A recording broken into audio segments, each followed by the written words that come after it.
Salut YouTube, comment allez-vous aujourd'hui? J'espère que vous allez bien, en tout cas moi je suis en pleine forme. Il n'y a pas si longtemps de ça, je vous avais présenté la métallurgie et l'ensemble de son histoire dans les grandes lignes. Aujourd'hui on va s'intéresser à un seul type d'acier, c'est l'acier de Damas. Parmi tout ce que vous pouvez trouver dans la coutellerie, eh bien disons que c'est à peu près le haut de gamme, hein. Par exemple en cuisine, je sais que les lames Damas qui sont faites par exemple par l'entreprise Kai sont incroyables. Pour moi c'est clairement la meilleure marque de couteau en termes de cuisine, et franchement, oh là là, ça pète, franchement ça pète. Par contre, certains d'entre vous doivent se demander de quoi je parle, et pour ces personnes, eh bien on va donner une petite définition. L'acier de Damas, appelé aussi acier damassé, est connu pour son aspect et ses motifs très caractéristiques. Cependant, ce dernier désigne en fait deux types d'acier d'apparence très différentes. D'un côté, nous avons un acier spécifiquement et historiquement utilisé pour la création de motifs, et de l'autre, nous avons une technique beaucoup plus récente, où l'alliance de deux types de matériaux est nécessaire. Dans tous les cas, on va explorer toutes ces méthodes et on commence tout de suite avec la première.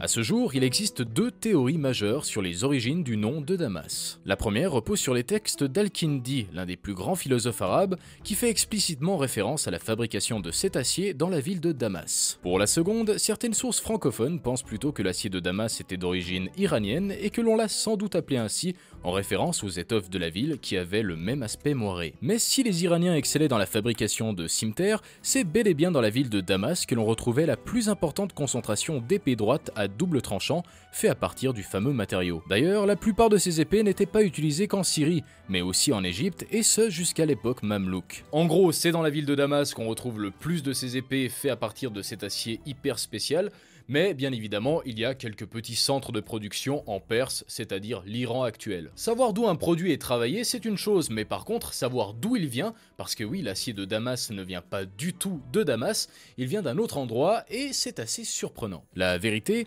c'est que ce dernier est conçu à partir d'un lingot de Woods, qui est exporté de l'Inde vers le Moyen-Orient. Issu d'une loupe produite dans un bas-fourneau, un traitement d'homogénéisation grossière et de recarburation en fait un produit prêt pour la forge. Sa qualité était due aux multiples couches alternées d'acier à la fois pauvres et riches en carbone, ce qui permettait d'obtenir un visuel relativement mat et moiré. Les lames faites de cet acier ayant une structure de matériaux composites alliait à la fois une solidité et un tranchant légendaire. L'impossibilité des occidentaux à reproduire de telles lames leur offrit une certaine originalité. Quant à l'idée de reforger des épées à disposition, les forgerons y ont vite renoncé. Le métal part complètement en miettes s'il est forgé trop chaud, s'il est forgé trop froid, il devient cassant, et s'il est forgé trop long, eh bien il perd toutes ses propriétés. Autant dire que les forgerons européens de l'époque ont tout de suite arrêté de penser à ces idées-là et se sont concentrés sur des choses qu'ils connaissaient sur le bout des doigts. Malheureusement, la fabrication d'objets en acier damassé prit fin vers le XVIIe siècle, sans doute à cause de l'épuisement de minerais,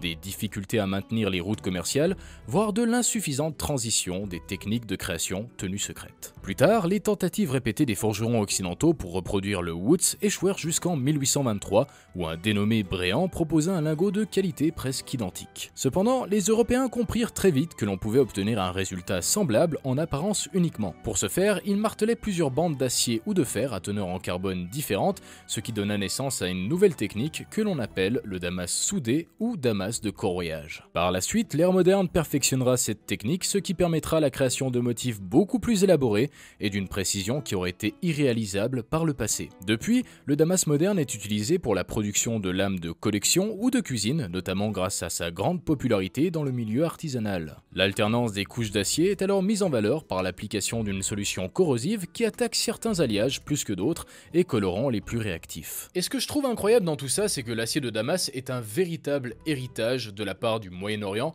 mais aussi de la part de l'Inde qui fournissait le fameux matériau. C'est hyper intéressant de voir à quel point en fait il y a un certain mysticisme autour de ces armes faites à partir de l'acier de Damas, et surtout de voir à quel point les gens ont toujours admiré le travail des artisans qui pouvaient forger ce métal, étant donné que c'était totalement impossible en Europe. Par exemple, lors des croisades, les Templiers allaient même jusqu'à vanter les mérites de ces armes tellement elles étaient belles. Et si même dans une guerre, vous avez un ennemi qui est capable de vous faire des commentaires positifs sur l'équipement que vous portez, franchement, chapeau. Dans tous les cas, j'espère que vous avez apprécié et que vous savez faire maintenant la différence entre les deux types d'acier de Damas, c'est-à-dire celui fait à partir du Woods, historiquement, et celui d'aujourd'hui, qui est fait par feuilletage beaucoup plus rapide, beaucoup plus efficace, on va dire, même si je trouve que l'ancienne version avait quand même son charme étant donné que pas tout le monde pouvait le faire. Sur ces belles paroles, messieurs, dames, je vous laisse. Nous, on se revoit la semaine prochaine dans une nouvelle vidéo. Alors d'ici là, portez-vous bien. Allez, ciao!